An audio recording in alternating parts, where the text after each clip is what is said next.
Welcome to Cigar Ops. I'm your host, Todd Tappe, and with me is my longtime friend, Tim Stutler.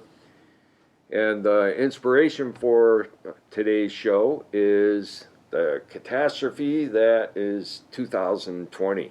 You mean the pandemic? Well, not exactly. Well, we're more than 6 feet apart, so we can take off our masks. Good call. Anyway, the catastrophe I'm referring to is a cancellation of the game, the football game between University of Michigan and Ohio State University. The Ohio State University. Yeah, that's what I meant. We're going to ask our technical savant, Aldo Torrego, to explain. Since the game was supposed to be in Ohio this year, we've sent him to Columbus to report. Or a place that looks like Columbus. Yeah, that's what I meant. Aldo?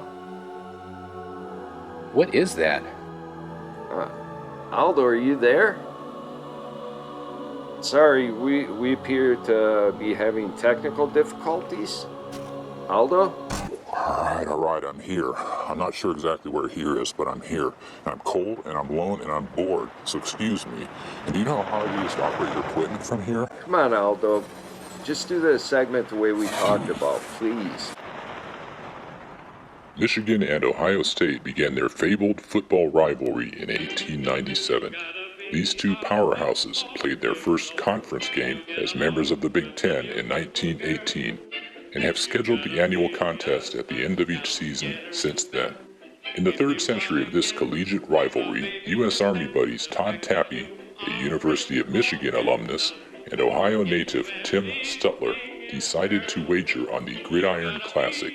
At stake was the notorious Drew Estate Egg, a beast of a cigar hefting the tobaccos of 4 continents. The bet became a tradition, continuing through various deployments and other travels away from home.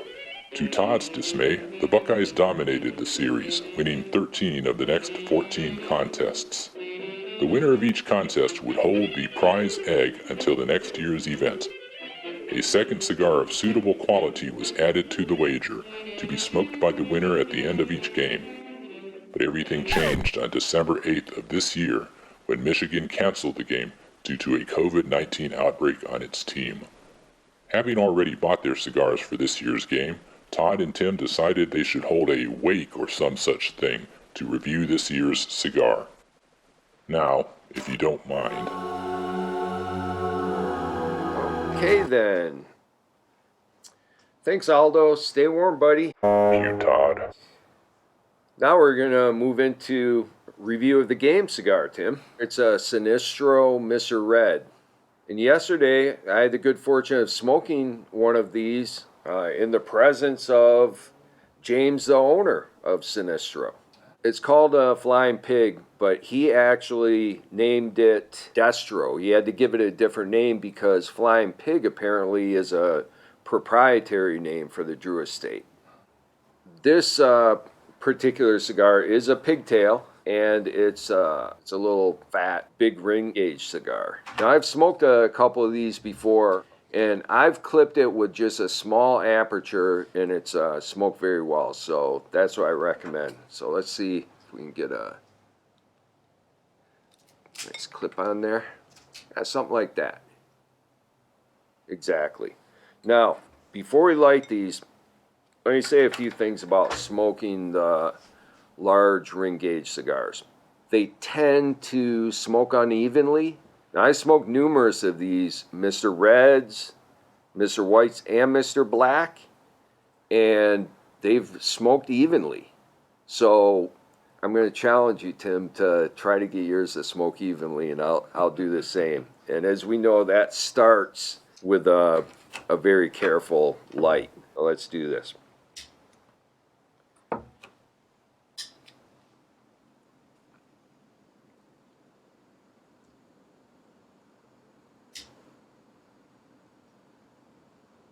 Oh, and by the way, thank you for providing me with the Alec Bradley Bunsen burner here, my favorite lighter. Oh, you bet. These things are awesome.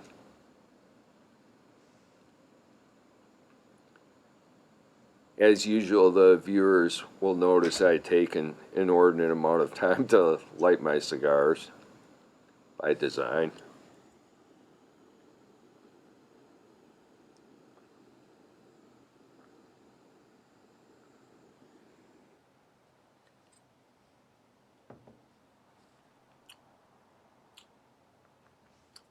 I didn't forewarn you, but I'm sure you already noticed the angle and size of these makes it feel a little awkward when you're trying to grip it with your teeth. A little bit. It's kind of shaped like the Hindenburg. Yeah. This cigar I found actually does last quite a long time. Think in terms of the Oliva nub, how they last longer than you would think they would. Right. This is, about the... About the same size. Exactly. Of the three, the Mr. Red, the Mr. Black, and the Mr. White, and the Mr. Red is designed to be the stronger cigar. This one also has many different tobaccos inside, but it's got the Maduro wrapper, which is San Andreas wrapper, Mexican. It's a nice looking wrapper too. You can see the oil glistening on it. Yeah. It's not completely even in the coloration. You see some darker spots, but it's very smooth and looks very solid. Speaking of solid, Aldo mentioned that the first conference game between Michigan and Ohio State was in 1918. What does that have to do with solid? He forgot to tell us that Michigan beat Ohio State 14-0. It's 11th shutout over them. In fact, Ohio State didn't win once in the first 15 meetings. Well, I can't speak to that, Todd, because we weren't around to bet on those first games. But we did bet on the last 14 games, and as I recall, Ohio State won 13 times and Michigan just once. Well, yeah. Yeah, about this bourbon. Yeah. Okay.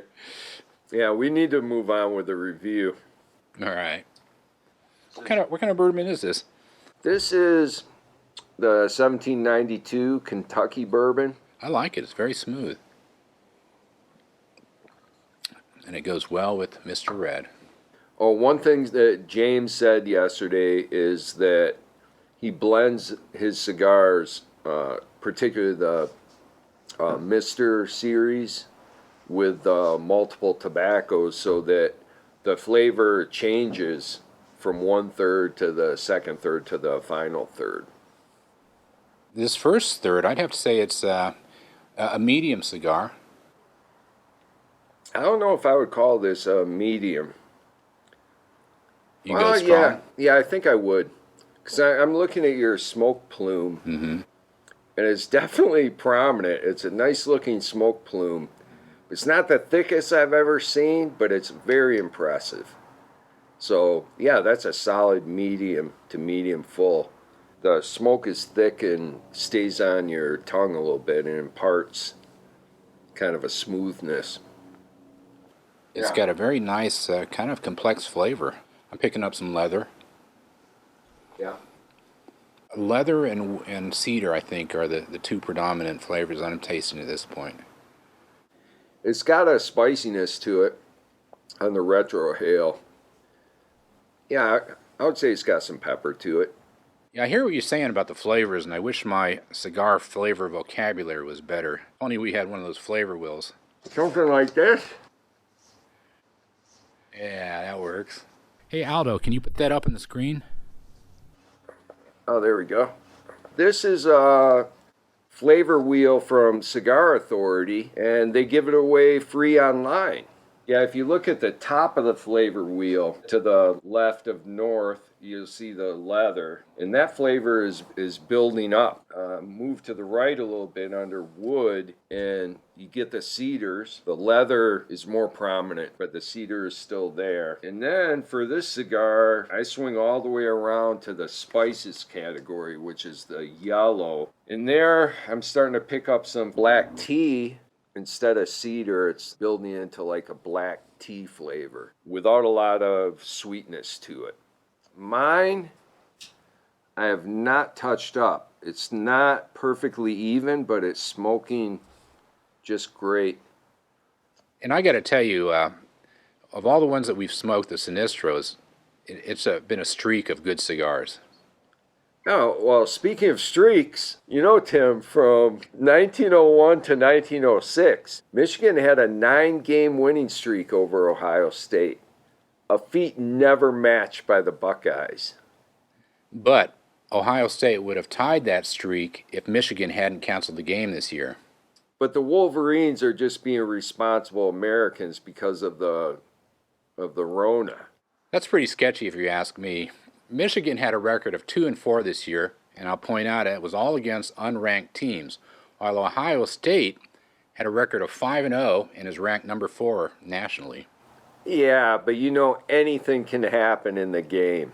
It's a rivalry game. All right, I'll give you that, but it's still pretty hinky if you ask me.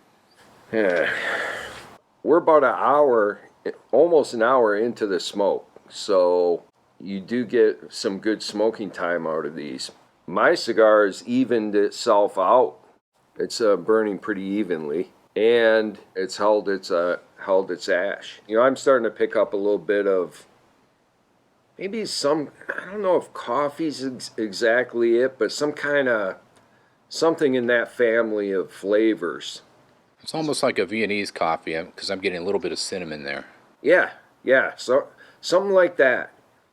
Sometimes we choose these oddball sizes just to show the viewers, because sometimes, when you're in a cigar shop and you see the Presidente and you see this, you might shy away from this size. But as you can see, this is a very nice cigar to smoke. What is this, about a 55 Ringate? Oops. Oh, there it goes. Now you're taking a play from my playbook right there. I might tap mine off for a change. Viewers aren't used to seeing that. They like to see it fall on my lap, but no. I think the viewers, after watching this episode, will have a pretty thorough idea of what they're getting into with this cigar, and they realize that we highly recommend it. Absolutely. And I guess it's time to figure out who has to pay for these cigars. Well, how are we going to do that? Michigan canceled the game. Let's get Aldo on this. Oh, finally. I have literally no feeling left in my feet. You owe me big. Sorry about that, Aldo. Are you ready to decide the winner? Yeah, all right. Fine. Tim, you're a guest. You call it. Heads. Now shoot, it's buried in this frickin' snow. I can't find it. Just get another coin. You only gave me one. You know I don't carry cash. You guys are on your own. I'm out of here.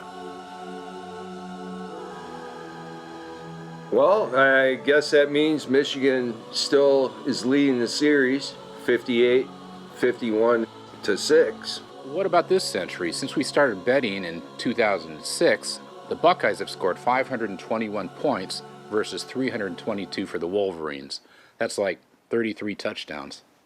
And you named your dog Buckeye. Well, no. His name is Bucky, named after Buckminster Fuller.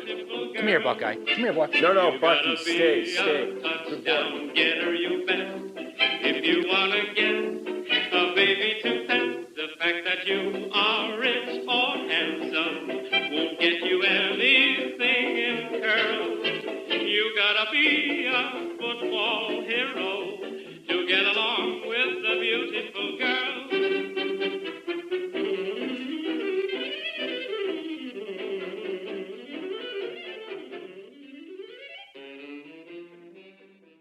Good boy.